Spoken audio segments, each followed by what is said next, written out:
On en arrive dans les évangiles au passage de Luc 5, euh, à partir du verset 1 jusqu'au verset 11. C'est ça.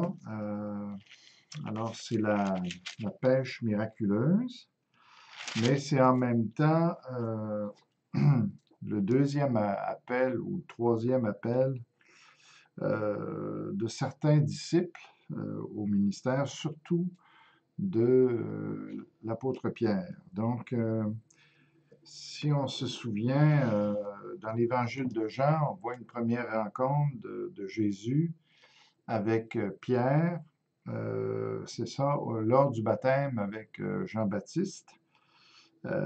C'est ça, Jésus a commencé à rassembler ses disciples autour de lui à ce moment-là. Et on se souviendra que Pierre, c'est là que Jésus a changé son nom de Simon à Pierre. Donc, une indication que Jésus voulait en faire un de ses apôtres, pas seulement un de ses apôtres, mais le leader de ses apôtres, donc le chef de file, si on peut dire. Et puis, bon, il y a eu aussi l'appel de Jean, André, c'est ça, et quelques autres.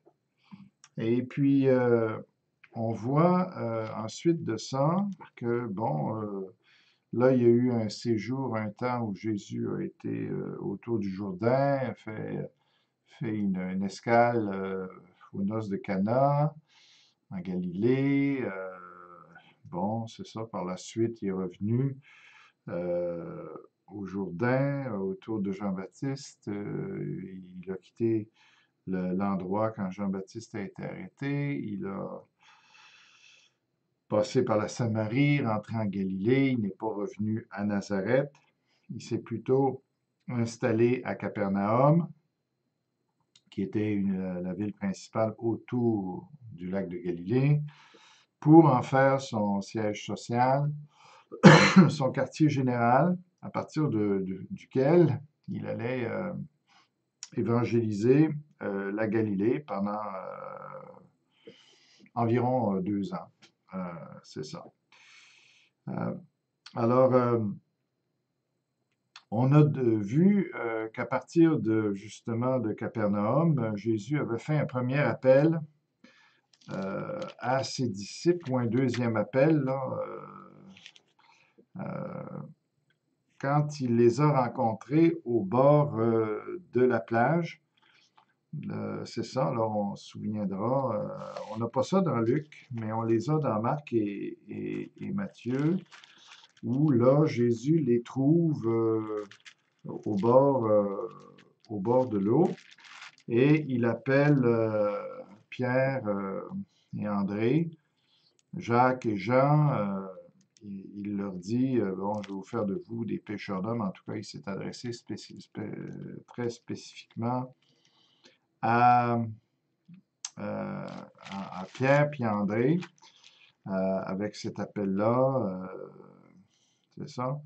Et puis ça, c'est la deuxième rencontre de Jésus avec ses disciples. Et là, il leur donne un appel clair, hein, sur la mission qu'il attend d'eux.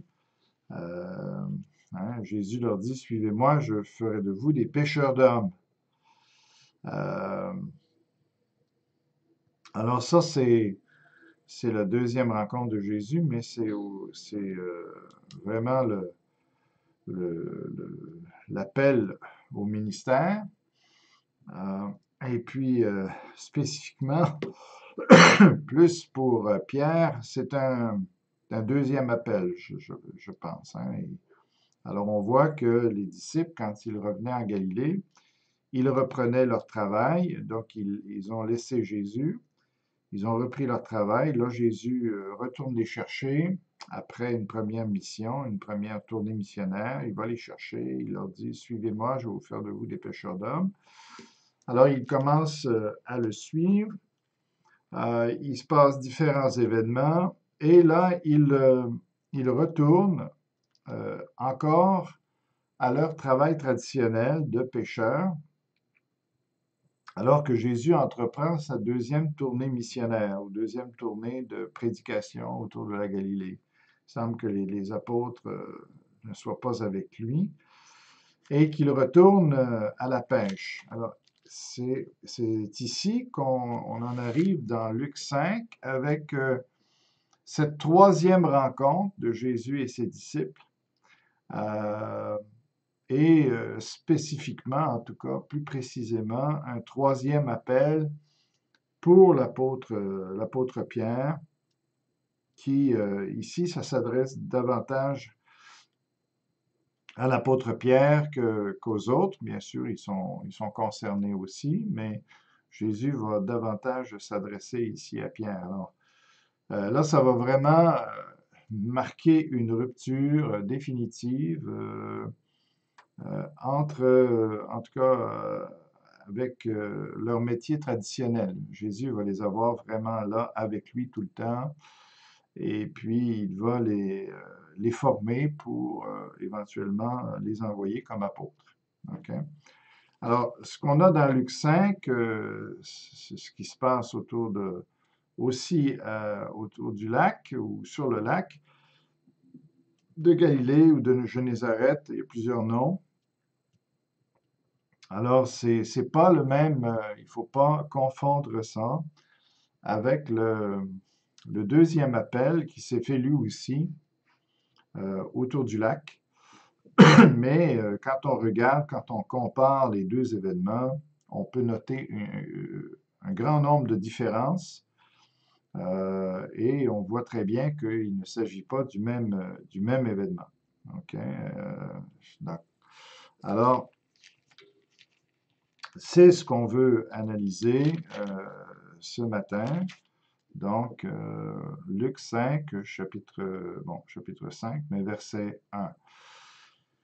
Comme Jésus se trouvait auprès du lac de Génézareth et que la foule se pressait autour de lui pour entendre la parole de Dieu. Donc, Jésus est de retour de la Galilée, de sa deuxième tournée missionnaire de prédication. Il rentre chez lui et par la suite, il sort le matin, vraisemblablement, ici pour... il va prêcher à la foule, comme on voit ici. Là, il commence à être très connu. Et donc, les gens accourent aussitôt qu'il se présente à un endroit, mais c'est pas principalement pour ça que Jésus est sorti, je pense, ce matin-là. C'est pour aller trouver ses disciples et justement finaliser leur appel au ministère. Donc, on voit que ça s'est fait progressivement. Alors, ici, la foule se presse autour de Jésus parce que, c'est pas seulement pour l'entendre mieux, mais c'est aussi pour pouvoir le toucher, hein, pour les guérisons et tout ça. Donc, les gens devenaient très encombrants, mais aussi dérangeants. C'était même, ça aurait pu être dangereux pour Jésus. Alors, il trouve la solution de monter dans une barque pour s'en faire une chaire, finalement, un promontoire duquel, en tout cas, il va pouvoir prêcher, là, hein. C'est ça. Il vit au bord du lac deux barques, d'où les pêcheurs étaient descendus pour laver leurs filets. Donc, la pêche est finie. Dans l'autre appel des disciples, on voit que Pierre et André étaient encore à la pêche. Ici, la pêche est terminée. Ils ont travaillé toute la nuit, comme on va voir après. Donc ici, ils sont en train, donc il y a toujours des cochonneries sur les filets, les grands filets. Alors, ils sont en train de les nettoyer, de laver cela pour préparer la prochaine pêche. Alors, Jésus ici monte dans l'une de ces barques qui appartenait ici à Pierre ou Simon, hein. Et puis, donc, c'est des grandes barques, hein. C'est pas comme nos petites barques, là. C'est vraiment des grands bateaux. Pour que les 12 disciples puissent y entrer en plus de Jésus et tout ça. Donc, on voit que, de toute façon, André et Simon n'étaient pas seuls, même dans leur barque. Ils avaient des ouvriers avec eux. Alors, c'est des grandes barques. C'est des bateaux, là, très, très solides. Et puis, alors, Jésus monte dans l'une des barques. Et je pense qu'il fait exprès de monter dans celle de Simon parce que il veut vraiment ici donner le coup de grâce à la résistance de Simon pour le ministère. Et il le pria de s'éloigner un peu de terre. Puis il s'assit et de la barque il enseignait la foule. Alors, euh, on pense qu'il y a certains endroits justement qui étaient plus surélevés. Euh, et que finalement, ça faisait comme une espèce d'amphithéâtre, la forme aussi des montagnes et tout ça autour du lac et tout ça, et que c'était très bon pour le son aussi. Donc, Jésus faisait ce qu'il faisait, savait ce qu'il faisait. C'était une question de sécurité, mais c'était aussi une question pour s'approcher de Pierre, mais c'est aussi une façon de mieux se faire entendre de la foule, de ne pas avoir tout un tas de gens devant lui qui coupent le son. Alors, en s'éloignant comme ça, avec les conditions, je ne suis pas un expert en son, mais beaucoup le disent, et que c'était plus facile à ce moment-là de prêcher à des grandes foules et de se faire entendre. Lorsqu'il lui cessait de parler, évidemment, Simon est là, il n'y a pas le choix, il écoute. Hein, ça ne veut pas dire qu'il n'est pas intéressé non plus, mais il est là, il écoute et j'imagine que déjà Jésus travaille son cœur au travers de la prédication. Hein, et lorsqu'il lui cessait de parler, il dit à Simon, avance en pleine eau et jetez vos filets pour pêcher. Euh, donc, euh, ici, bon, Jésus normalement connaît rien à la pêche. Hein, il a affaire ici aux experts qui sont Simon et les autres. Mais bon, hein, Jésus lui demande d'avancer en pleine eau. Et puis, il fait jour à ce moment-là. En pleine eau, c'est pas nécessairement non plus le meilleur endroit pour pêcher, mais en tout cas, Jésus sait ce qu'il demande. Alors, Simon lui répondit, Maître, nous avons travaillé toute la nuit sans rien prendre. Donc, les experts ici qui n'ont rien pris, qui savaient où se trouvaient habituellement les meilleurs coins de pêche. Et donc, ici, Simon montre un peu de réticence, hein, parce qu'il sans doute qu'ils ont essayé les meilleurs endroits, ils n'ont rien trouvé. Alors, euh, en plus que Jésus est un charpentier et pas un pêcheur. Alors, Maître, nous avons travaillé toute la nuit sans rien prendre. Donc, il y a un peu de résistance quand même. Euh, mais étant donné quand même qu'il sait que Jésus a fait déjà beaucoup de miracles impressionnants, alors il lui fait confiance. Et puis finalement, OK, alors ça va, mais sur ta parole, je jetterai le filet. Alors, il a bien fait. Il a eu confiance à la parole de Jésus ici. Alors, l'ayant jeté, ils prirent une grande quantité de poissons et leur filet se rompait. Donc, euh, alors, on va voir par la suite que Jésus ne savait pas seulement où était le poisson, parce que à ce moment-là, ils auraient eu une pêche, ils auraient eu du poisson, mais ça aurait été une pêche ordinaire. Tu sais, c'est comme quand les pêcheurs tombent sur un bon banc de poissons, eh bien, ils font une bonne pêche. Mais ça, Pierre, ils avaient l'habitude. Tu sais, alors, si Jésus avait juste vu à l'intérieur de l'eau les poissons, ça aurait été une bonne pêche, mais ça aurait été une pêche qu'ils avaient déjà vue et qu'ils avaient déjà fait auparavant. Il n'y avait rien de miraculeux. Enfin, rien de miraculeux au niveau de la quantité de poissons. Mais que Jésus ait vu les bancs de poissons ou le banc de poissons, c'est déjà quelque chose que les autres ne pouvaient pas faire. Donc, c'est déjà là un miracle. Mais il y a ici beaucoup plus que ça. Euh, alors, vous allez voir, ils firent signe à leurs compagnons qui étaient dans l'autre barque de venir les aider. Alors, ils n'étaient même pas capables de soulever, de ramener, pas nécessairement de basculer le filet dans la barque, mais juste de le ramener au bord de la barque pour ensuite de ça y aller avec des paniers pour vider le grand filet. Même ça, et ils entendaient, ils commençaient à entendre que justement, que il y a des mailles du filet qui commençaient à lâcher. Alors, il n'y avait pas de trou dans le filet, sans doute, mais il commençait, tu sais, c'était tellement lourd que le filet lui-même éprouvait de la difficulté. Alors, c'était une pêche incroyable, monumentale.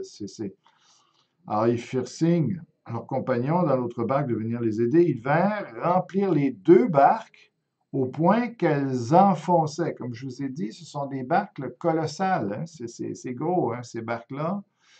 Euh, donc, de pouvoir les remplir à ras-bord au point que les barques peuvent dangereusement même franchir la ligne de flottaison, c'est là que Simon-Pierre a réalisé que, hop là, c'est pas juste que Jésus savait où était le poisson, mais il n'avait jamais vu une pêche comme ça dans toute sa vie, dans toutes les histoires de pêcheurs qui se sont racontées. Pierre ici voit que c'est un miracle incroyable, que c'est une situation inégalée.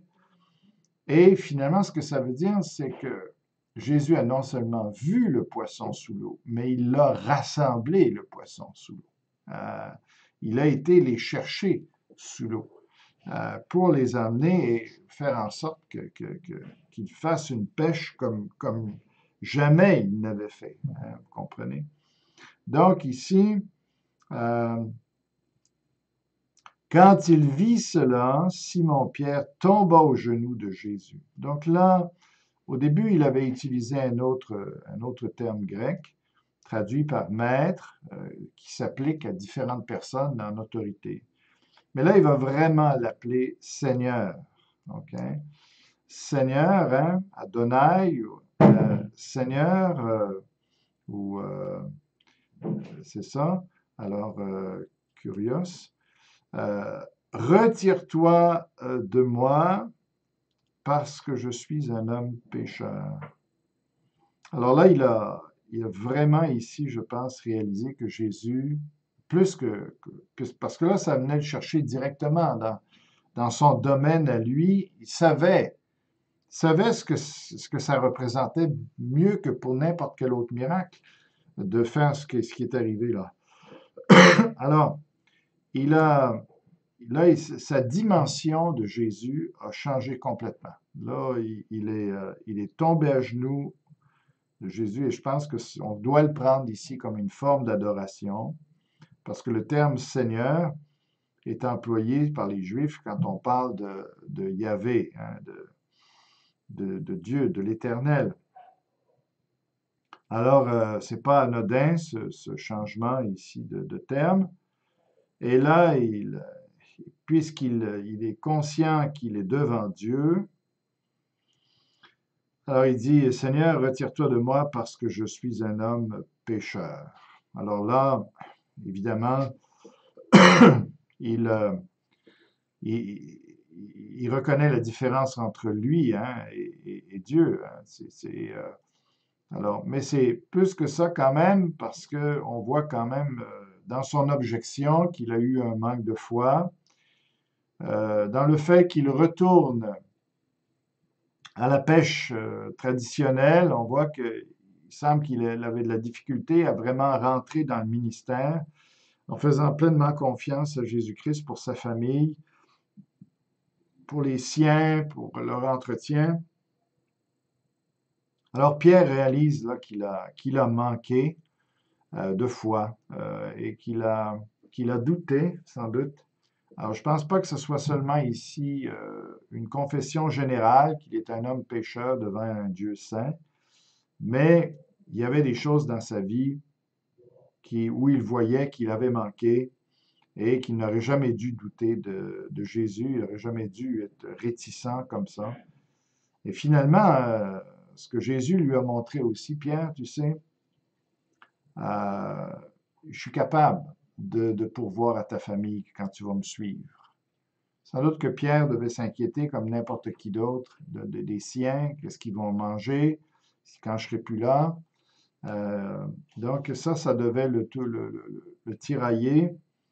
Et ici, Jésus lui demande de dire, il lui donne une telle quantité de poissons, je ne sais pas pour combien de temps ça a pu durer, cette pêche-là, euh, mais c'est clair que ça montre à Pierre ici, Pierre, tu n'as pas besoin d'avoir de soucis pour ta famille.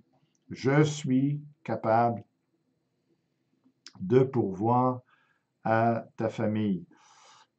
Alors ça convainc ça convainc Pierre de cet aspect-là, puis ça le convainc aussi, puisque je suis sûr que comme pécheur, suivre Jésus, prêcher, amener les foules, s'occuper comme ça d'être pêcheur d'hommes, comme il lui avait déjà dit, Pierre se voyait vraiment pas là-dedans. Un homme de pas beaucoup d'éducation, un homme qui est habitué à la mer, habitué à la solitude, habitué au grand air, tout d'un coup se retrouver à prêcher des foules, d'être entouré par les foules, de devoir prendre soin des foules, de savoir quoi faire avec eux.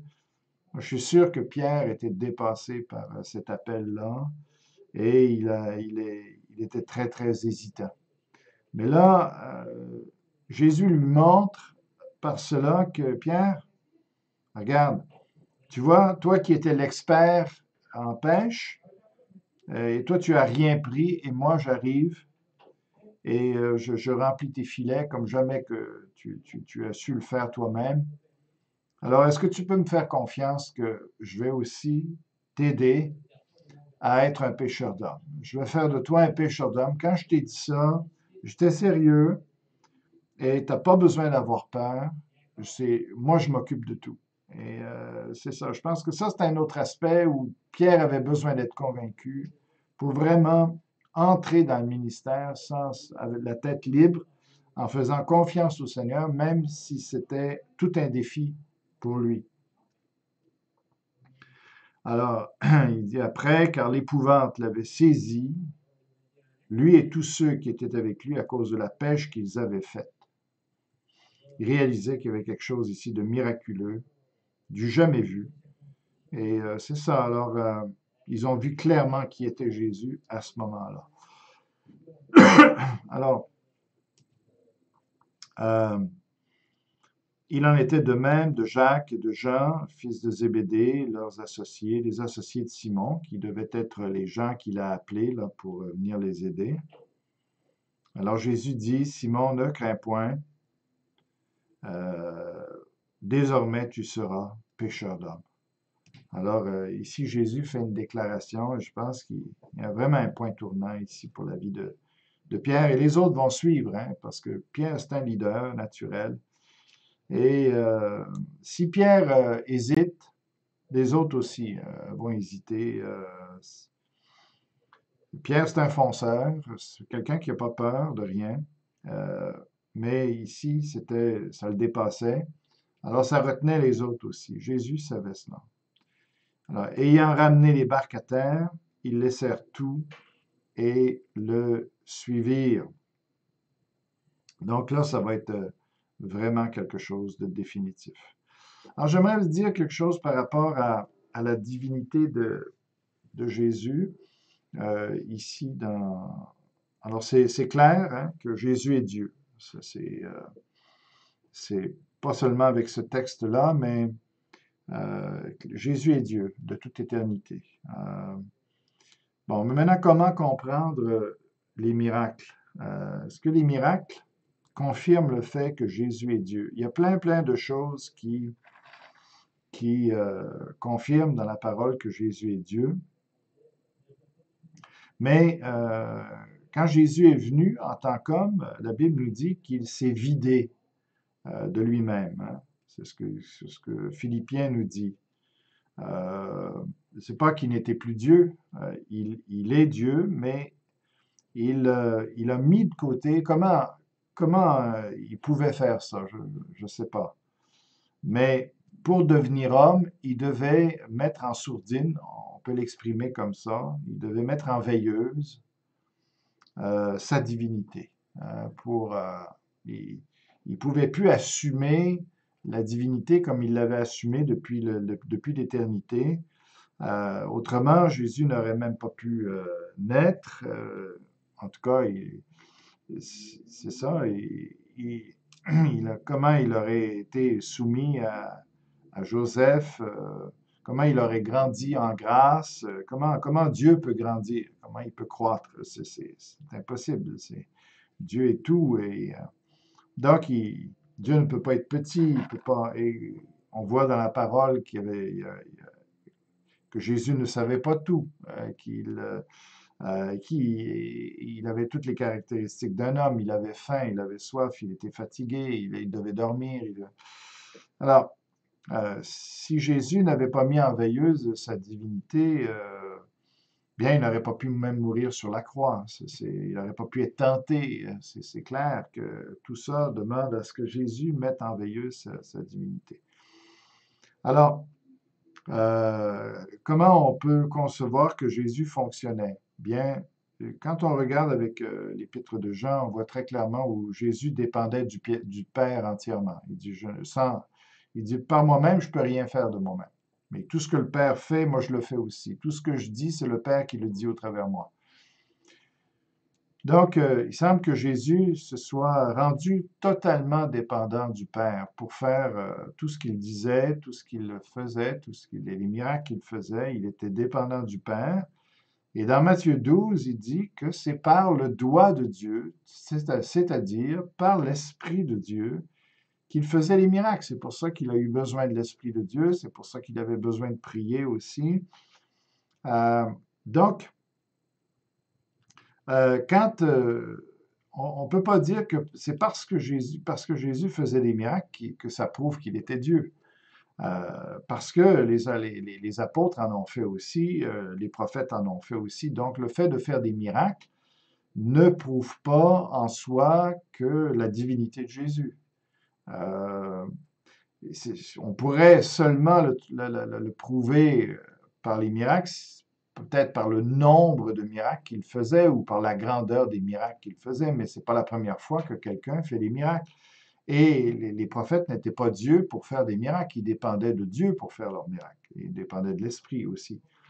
Donc, le fait que Jésus faisait des miracles, puis quand on regarde la sorte de miracles qu'il faisait, que ce soit la résurrection, des choses, ou de guérir quand les gens le touchaient, les apôtres ont fait ça aussi. Donc, il faut quand même mitiger les choses quand on dit que cela prouve sa divinité. C'est sûr que ça prouve la divinité, les miracles. Tu sais, que ça prouve que Dieu est avec lui, que le Père est avec lui, que l'Esprit de Dieu est en train de faire les choses. Mais je pense qu'il ne faut pas perdre de vue le fait que Jésus restait quand même dans cet état-là d'humiliation, d'humilité. Alors, comment ça pouvait marcher là, chez lui? Alors, il y en a qui disent, il y a différentes options. Il y en a qui pensent que Jésus fonctionnait comme Dieu, bon, et que par moment, quand il dit qu'il y a quelque chose qu'il ne sait pas, ou quand il est faible, ou quoi, que par moment, il renonçait à sa divinité pour être capable de vivre comme un homme.